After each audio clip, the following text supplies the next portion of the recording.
जय श्री कृष्णा। राधे राधे दोस्तों। एकादशी के विषय में आचार्यगण कहते हैं कि ये वो पवित्र तिथि है जिस दिन से भक्ति का उदय होता है। ये भक्ति प्रदायिनी है। भगवान श्री कृष्ण को प्राप्त करने का मार्ग एकादशी देवी प्रशस्त करती है। इसलिए एकादशी भगवान कृष्ण को अत्यधिक प्रिय है। भगवान को प्रसन्न करने का सबसे सरल मार्ग है एकादशी के व्रत का पालन करना। एकादशी व्रत का पालन करने से स्वयं भगवान कृष्ण हमें अनेक लाभ प्रदान करते हैं, किंतु फिर भी भगवान के अनन्य भक्त इस व्रत का पालन इसके फल पाने की इच्छा से नहीं, बल्कि केवल एक ही उद्देश्य से करते हैं, और वो है भगवान श्री कृष्ण की भक्ति पाने हेतु। फाल्गुन मास के कृष्ण पक्ष में आने वाली विजया एकादशी की महिमा स्कंद पुराण में आती है। युधिष्ठिर महाराज श्री कृष्ण से पूछते हैं, हे वासुदेव, मैं फाल्गुन मास के कृष्ण पक्ष में आने वाली एकादशी की महिमा जानने की इच्छा रखता हूँ। कृपया आप मुझे इसके बारे में कुछ बताइए। तब श्री कृष्ण युधिष्ठिर महाराज से कहते हैं कि जो भी व्यक्ति इस विजया एकादशी का पालन करते हैं उसे इस जन्म में भी और अगले जन्म में भी निश्चित रूप से विजय प्राप्त होती है। ये मंगलमय एकादशी पुराने तथा नए सभी पापों का नाश करती है। ये एकादशी इतनी सशक्त है कि इसका केवल श्रवण करने वाले के भी सारे पाप नष्ट हो जाते हैं। तो श्री कृष्ण युधिष्ठिर महाराज से कह रहे हैं कि एक बार नारद मुनि ने ब्रह्मा जी से प्रश्न पूछा कि हे देवताओं में श्रेष्ठ, आप मुझे बताइए कि जो भी व्यक्ति श्रद्धा पूर्वक इस एकादशी का पालन करते हैं उन्हें क्या लाभ प्राप्त होता है। उत्तर में ब्रह्मा जी ने कहा, हे नारद, इस एकादशी की विधि आज तक मैंने किसी से नहीं कही। इस एकादशी का सबसे बड़ा फल इसके नाम से ही पता लगता है। विजया एकादशी यानी जो समस्त मनुष्य को विजय प्रदान कराती है। इसकी कथा कुछ इस प्रकार है कि त्रेता युग में जब भगवान श्री रामचंद्र जी को 14 वर्षों का वनवास हुआ था, तब श्री राम, माता सीता और श्री लक्ष्मण ये तीनों भिक्षुक की तरह पंचवटी में रहने लगे। जब दुष्ट रावण ने सीता माता का अपहरण कर लिया, तब प्रभु श्री राम और लक्ष्मण जी अत्यंत व्याकुल होकर सीता माता की खोज में निकल गए। जब उन्हें घायल अवस्था में जटायु मिले तो उन्होंने प्रभु श्री राम को सीता माता का वृतांत सुनाया। कुछ और आगे जाकर उनकी सुग्रीव से मित्रता हुई और प्रभु श्री राम ने वाली का वध किया।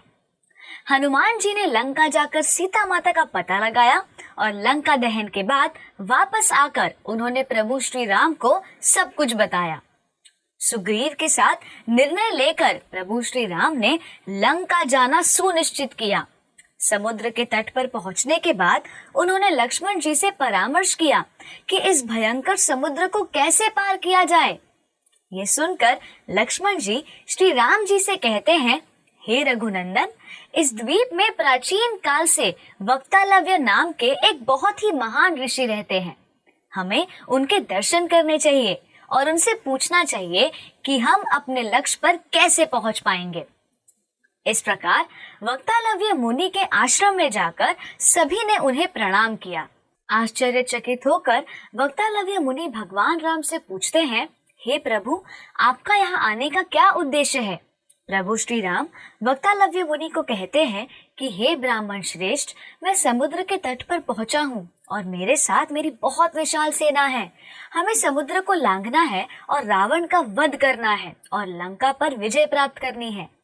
कृपया हमें समुद्र लांघने का उपाय बताइए। वक्तालव्य मुनि उत्तर में श्री राम को कहते हैं, फाल्गुन मास के शुक्ल पक्ष की एकादशी का उत्तम व्रत करने से निश्चित ही आपकी विजय होगी। साथ ही साथ आप इस समुद्र पर भी अवश्य पार कर लेंगे। इस व्रत की विधि ये है कि दशमी के दिन स्वर्ण, चांदी, तांबा या फिर मिट्टी का एक घड़ा बनाएं और उसमें जल भरकर उसे आम के 5 पत्तों से सजाकर स्थापित करें। इसके नीचे सप्त अनाज रखें और ऊपर नारियल और जौ रखें और इस कलश पर नारायण भगवान की मूर्ति की स्थापना करें। एकादशी के दिन सुबह स्नान इत्यादि करने के बाद गंध, पुष्प, धूप, दीप, नैवेद्य इत्यादि से इस कलश की पूजा करें। इसके बाद एकादशी के दिन उस कलश के पास बैठकर भगवान का नाम जप करें और पूरी रात्रि हरि कीर्तन में बिताएं। द्वादशी के दिन उस कलश को किसी नदी या तालाब के किनारे ले जाकर उस कलश की विविधता पूजा करें और साथ ही उस कलश को किसी योग्य ब्राह्मण को दान में दें। हे प्रभु, इस प्रकार अगर आप और आपके सारे मंत्रीगण इस एकादशी का पालन करेंगे तो निश्चित रूप से उन्हें और आपको विजय प्राप्त होगी। प्रभु श्री राम ने ऋषि मुनि के कथा अनुसार ये व्रत किया और इसके प्रभाव से उन्हें विजय प्राप्त हुई। इस प्रकार उन्होंने समस्त मानव समाज को एकादशी का महत्व दर्शाया। भगवान श्री कृष्ण युधिष्ठिर महाराज से कहते हैं कि जो भी व्यक्ति इस कथा को पढ़ते हैं या सुनते हैं उन्हें अश्वमेघ यज्ञ करने का लाभ प्राप्त हो जाता है। तो आइए हर एकादशी की तरह हम इस एकादशी का भी निष्ठा पूर्वक पालन करें। शारीरिक रूप से व्रत रखकर अपने मन को भक्ति में संलग्न रखने का पूरा प्रयास करें। भगवान के नामों का अधिक से अधिक जप कर भक्तों के संग में हरि कथा का आनंद उठाएं। आप सभी को विजया एकादशी की बहुत बहुत शुभकामनाएं। धन्यवाद। हरे कृष्णा।